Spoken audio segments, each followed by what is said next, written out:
was to terminate two hydropower projects that was signed by the government of Meghalaya many years back. One is the Kynshi 1 hydroelectric project, and number 2 is the Upper Khri Stage 1 and Stage 2 projects. As you recall, that these two projects were in collaboration and tie-up with some private parties. But because of the financial non-viability of these projects or unviability of these projects, and the rates coming up too high, and also the time taken by the different companies to implement this, the decision was taken by the cabinet that both these projects, the Kynshi 1 project and the Upper Khri Stage 1 and 2 projects, will be terminated. But the government will, and the departments concerned will, immediately move for looking for new partners, or maybe the same partners also in a new format, because as I said, the main reasons was that the project in its current forms were not looking or not viable in terms of the rates.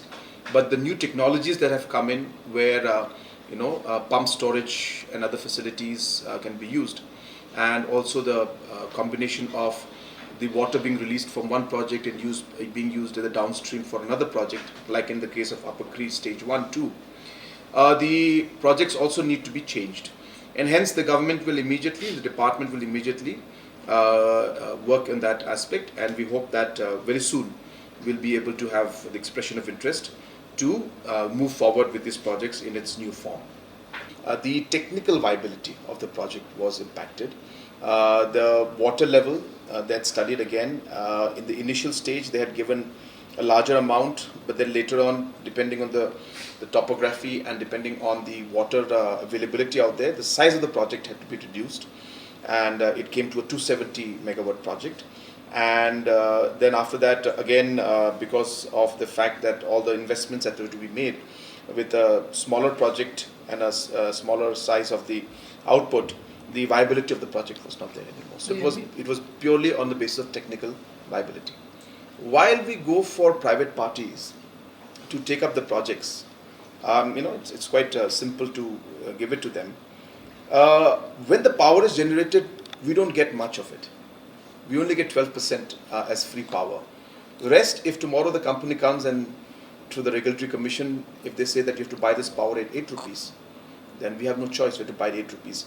So the question arises whether how feasible it is for the state government, how feasible is it for the people of the state, how feasible is it for the government. Now today, for us to produce and go forward in a project like, say, just to give you another example, say Leshka, thousands of crores of investments will have to be made in order to produce another 100, 200 megawatts out there.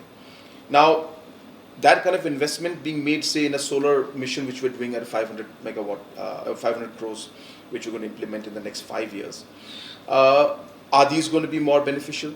So ultimately, one has to study the technical and financial viability of the project and see whether it's going to make sense for us to invest so much of money, especially again keeping in mind that if we give it to private sector, there is no commitment of giving us power, so we have to buy it from them at even a high rate. And number two, for us to take up the project on our own also, with MECL having a large financial stress on it even today, would it be financially viable for us to do that in the long run? That aspect that has to be seen. So the decision may sound very simple, but it has large implications in the years to come, and hence we have to be very careful. We feel that it is more important as of now today to efficiently run the system that is already existing. How do we ensure that the supply of power that we have, how do we rationalize it? How do we make sure that we are able to purchase it at a more better rate and sell at a high rate whenever we can? And how to improve the overall efficiency in working of all the systems. Today you'll be happy to know that all the units of the power supply today are actually functioning. All the units. There was a time when, stage 2, 3 of Umyam was not working, or 2, 3 of the turbines were not working in thing, and we were having huge loss. Today we are producing almost close to 4 million units of power a day. That's the highest we have ever produced. So I think it's important to look at these efficiencies and overall efficiency in terms of our AT&C losses. So all these areas are important. So production is also important. But as I said, we need to be very careful in where we commit our financial commitments, so that in the long run we're able to get maximum benefit for the people of the state, keeping in mind the investments we have to make. So it's a very calculated decision to take.